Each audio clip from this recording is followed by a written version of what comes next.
Alright, hello and welcome back to another little discussion-y video, and fuck, it just messed up, but yes, I still write some of these things down on like a little notebook with some pencil and paper here, because I'm actually ancient, but on the inside I'm ancient, my soul's ancient.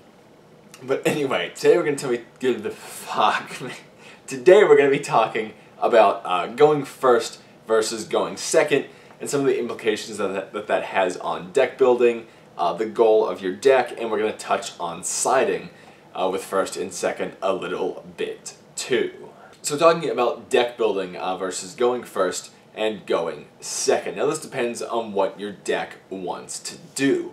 A deck like Mech Knights, or the Board Breaker deck that I showed off, or something like Lyriluche or Lunalights.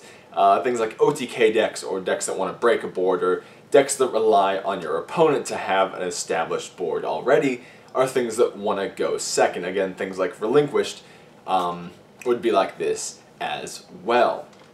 Now that means that in these types of decks, there are certain cards that you really wouldn't want to play. The biggest one is really trap cards in going second decks. Something like Lyriluche as a good example. For the longest time, people would play Quaking Mirror Force in there, and although it's obviously a very strong and powerful card, it doesn't really fit with what the deck wants to do, and plus it's very susceptible, being that it's a going second deck. So instead of playing another extender or something else to help you OTK and actually hurt your opponent, you're just playing a trap card that you're not getting full value out of because your opponent already has an established board at this point. Especially in that deck where you're not outing anything on their board, so they have a chance to negate it or pop it or something before you're able to use it. And it's just something that would be, much better fitted to a deck that's going first than something that's going second. The same would go for something like Relinquished. Again, you could play things like Solemn Strike and Solemn Warning, things in they're very strong cards, but in a deck that wants to go second and wants your opponent to have monsters on board especially, there's just better things you could run, more spells to help you get going, more consistency cards.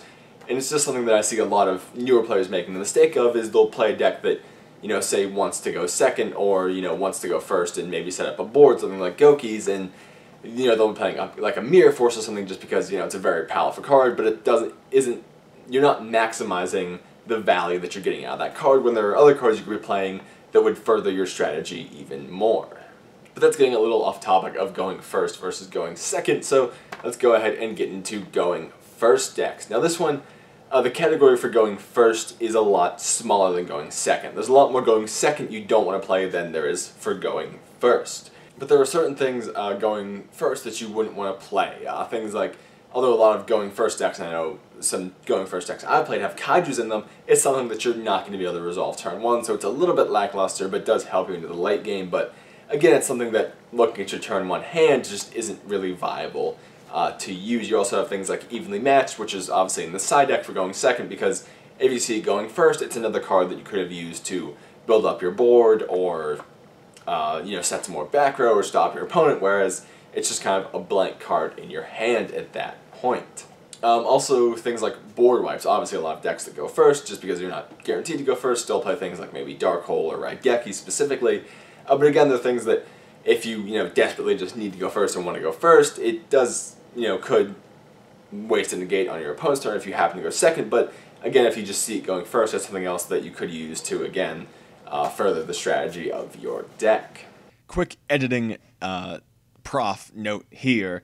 Well, since I'm thinking about this as I'm going through it and kind of taking my second and third looks at the video here, one thing that kind of seems like might be coming across as a point in this video is that you should be able to resolve every card all the time, and it's go go go super fast. And although the game has reached a point where it's, especially with things like making extra links and stuff like that, it is a very go for it, throw your hand down, break my board kind of mentality in this game.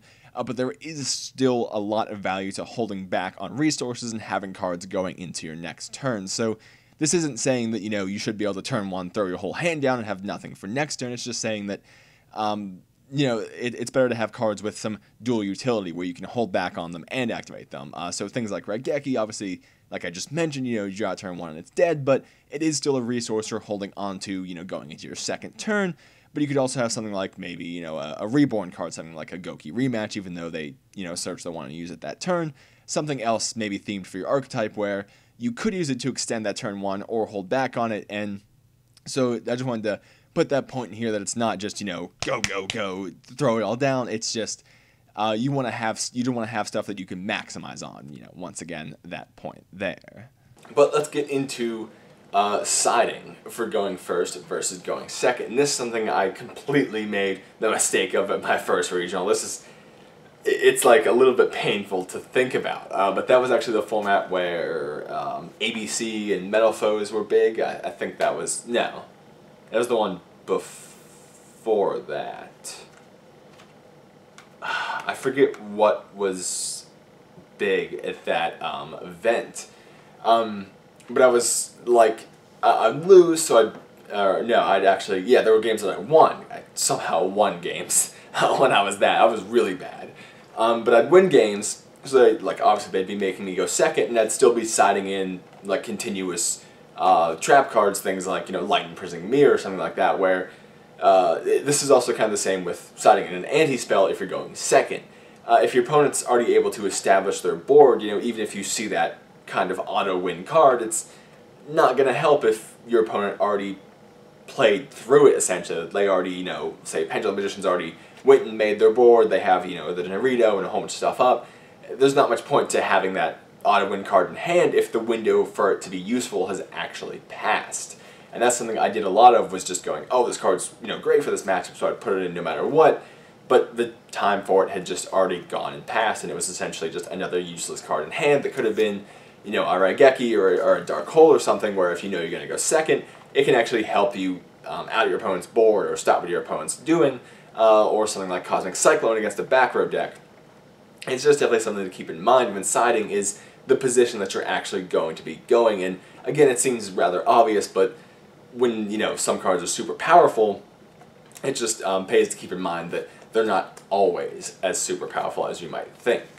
But to round things off, since this isn't like a fairly deep discussion, since it really does boil down to kind of the simple concept of maximizing the value of your cards, we get into kind of the one last category to mention, which is hand traps. And they're a very interesting one in this discussion because they're good for pretty much any situation. There's some, obviously, more complicated ones like Gamma and things that are more restricted and specific.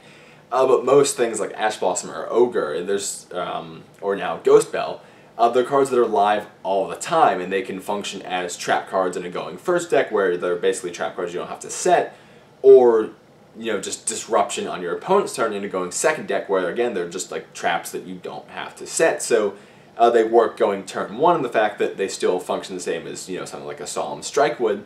Or they work going second in the fact that they're, again, functioning the same way, but you can still utilize them. You don't have to set them and wait. And they just boost almost every deck under the sun, no matter if it wants to go first or second or anything like that. And again, they work the same way in siding. And I know a lot of people will say if, Ogre is more relevant in the format, they'll main 3 Ogre and maybe, say, side 3 Ash Blossom or 3 Ghost Bell or something like that. And you can change them out for specific matchups, again, going first or second. It's just a very versatile and powerful category that can really further the strategy of any deck, whether we like them or not. But anyway, that's all I really wanted to cover here. Again, not the most in-depth discussion, but it is something besides a deck profile, because I feel like that's all I've been doing for about 20 years now.